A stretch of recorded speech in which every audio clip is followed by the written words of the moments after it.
আসছি পরের খবরে। শুক্রবার সাত সকালে কলকাতার অন্যতম পাইকারি বাজার কোলে মার্কেটে হামলা দিল টাস্ক ফোর্সের আধিকারিকরা।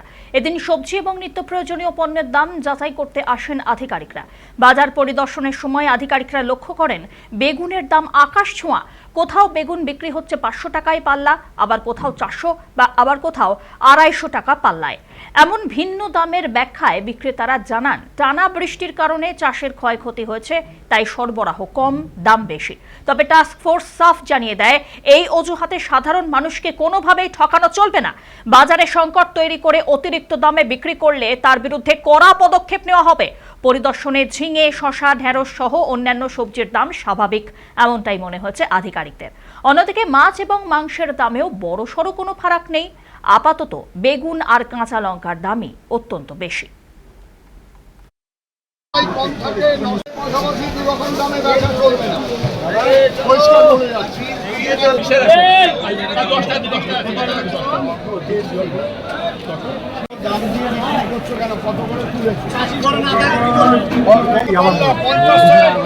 আমরা এখানে এসে বেগুনের দাম 3-4 রকম পেয়েছি।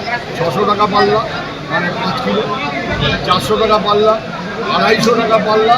সেটা যাতে না হয়, সেটা প্রশাসনিকভাবে কী করা যায় সেই ব্যবস্থা নেওয়ার জন্যই আজকে আমরা এই হোলসেল মার্কেটে ঢুকেছি। এরপর যা চিফ সেক্রেটারির সঙ্গে কথা বলে এবং এগ্রি মার্কেটিং যে সেক্রেটারি আছে মিনা স্যার, তার সঙ্গে কথা বলে কী ব্যবস্থা নেওয়া যায় সারা এবং পশ্চিমবাংলা জুড়ে সেটা আমরা আলোচনা করে আমরা জানাবো।